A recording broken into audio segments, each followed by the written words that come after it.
prochain conférencier. On reviendra sur les questions sur la greffe à la fin de la séance. Alors, Mohsen Agarazi est néphrologue chercheur dans notre équipe. Mohsen va donc nous entretenir sur la maladie rénale et le système cardiovasculaire. Il se spécialise justement dans les altérations des artères chez les patients qui font de l'insuffisance rénale. Moi, je suis Mohsen Agarazi, je suis néphrologue, je suis chercheur clinicien au centre de recherche ici. Je suis co-directeur de l'axe endocrino-néphrologie. Et j'ai été étudiant de Dr. Paul-René Descottré ici. Et aussi un des étudiants pendant la résidence en néphrologie de Dr. Wood.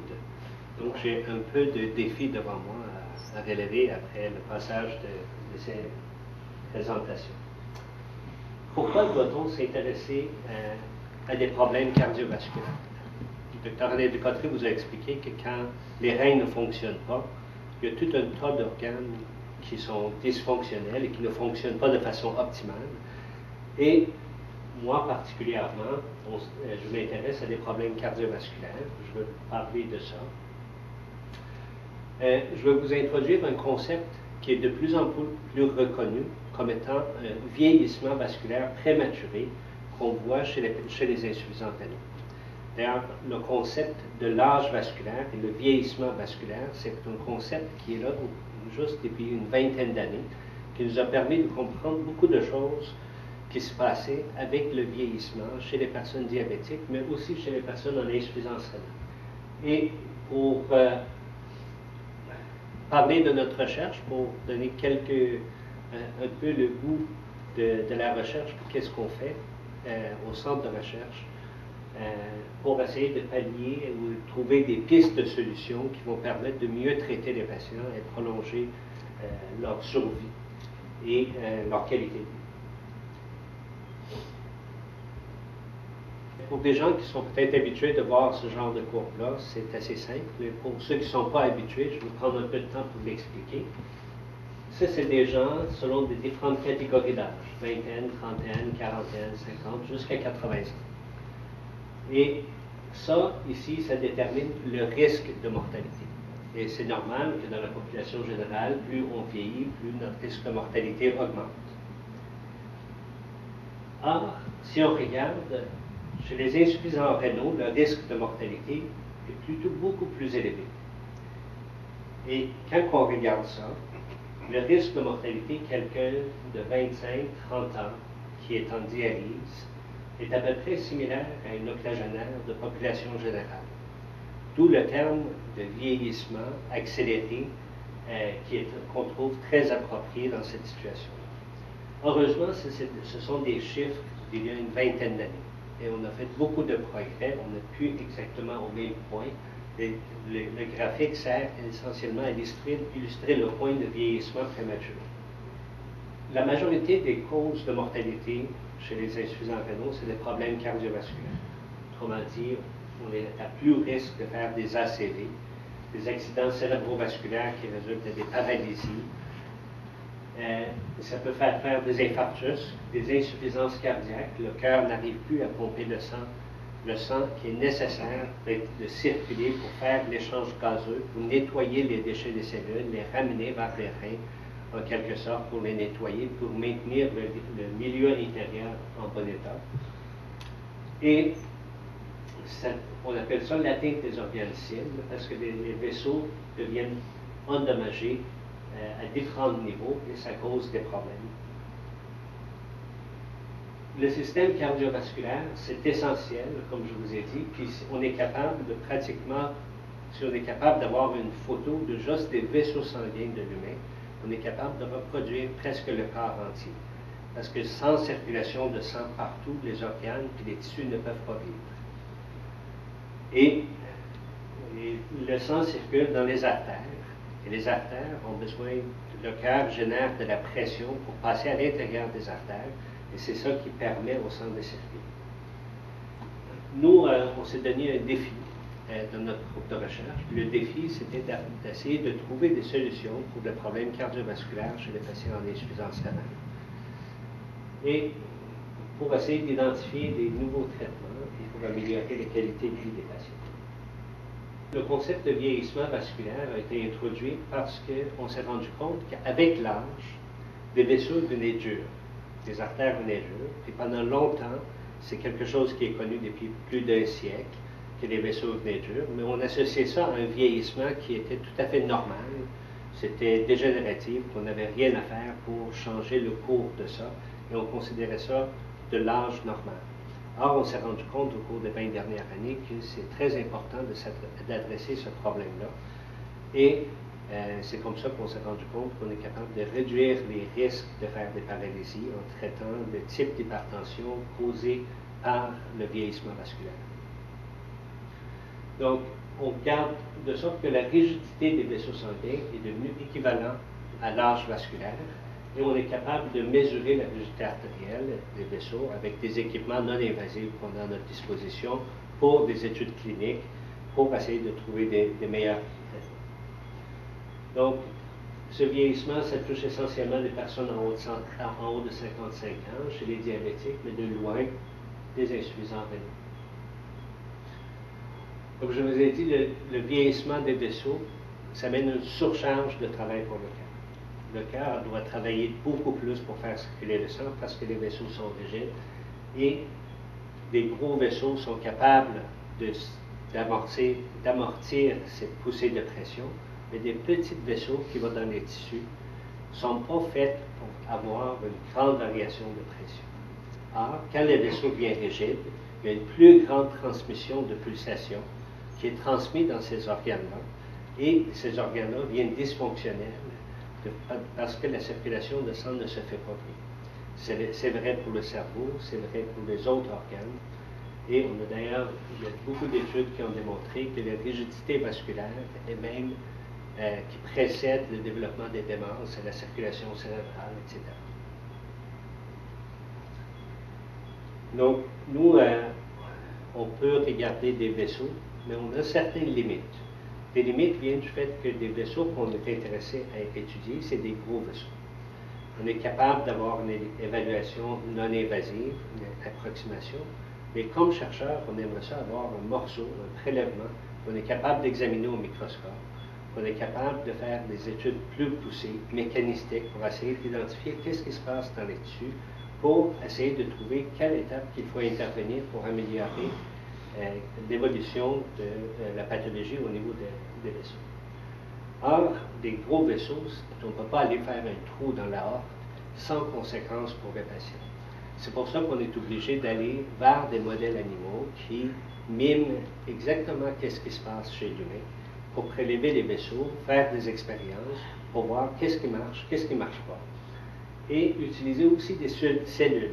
Aller plus loin, utiliser des cellules pour aller à l'intérieur des cellules pour voir comment est-ce que le comportement des cellules peuvent affecter leur organisation et leur fonctionnement à l'intérieur des vaisseaux.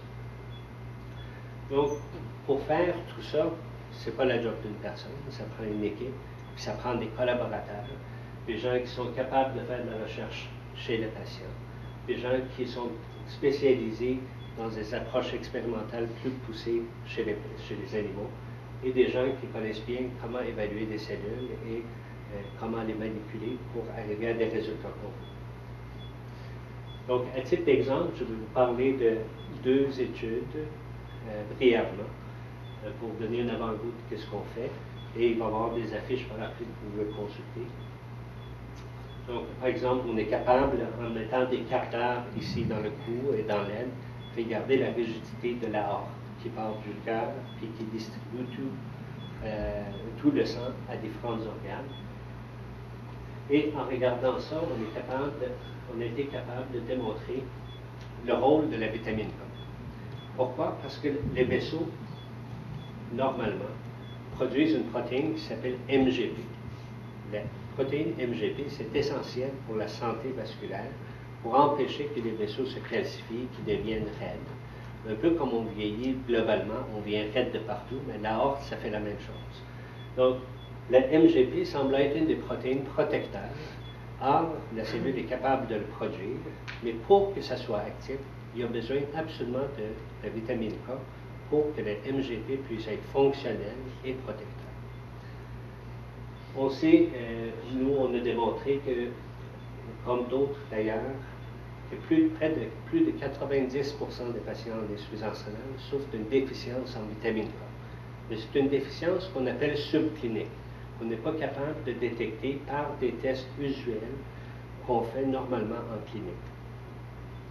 Et alors, on a regardé qu'est-ce qui arrive chez des personnes qui ont une déficience, un état adéquat, versus ceux qui ont un état subclinique de déficience, versus une grosse insuffisance en vitamine K.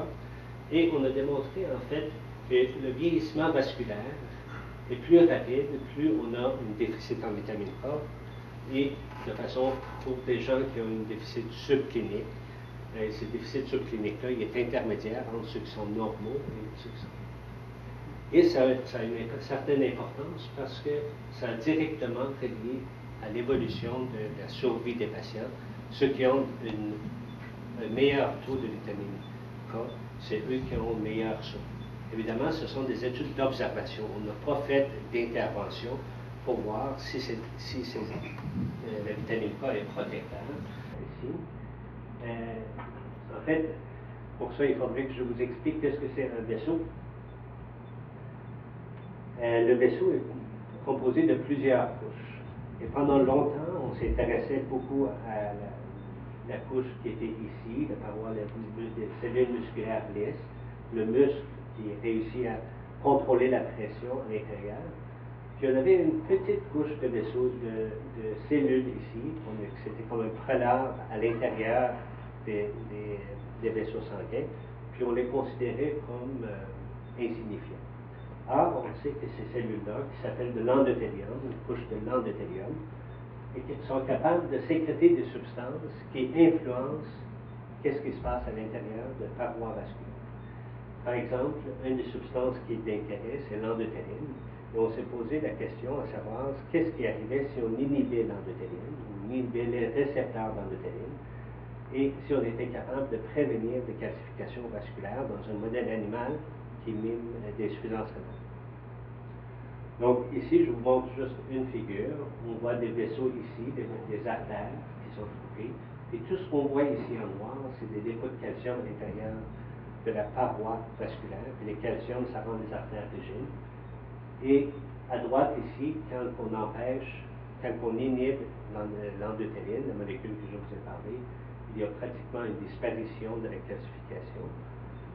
Et ça nous a encouragé, on a soumis notre demande de subvention à la Fondation du Rhin, qui a été très bien reçue pour qu'on poursuive notre voie de recherche pour essayer de comprendre plus le rôle de l'endothéline et la capacité à prévenir des problèmes cardiovasculaires en insuffisance rénale.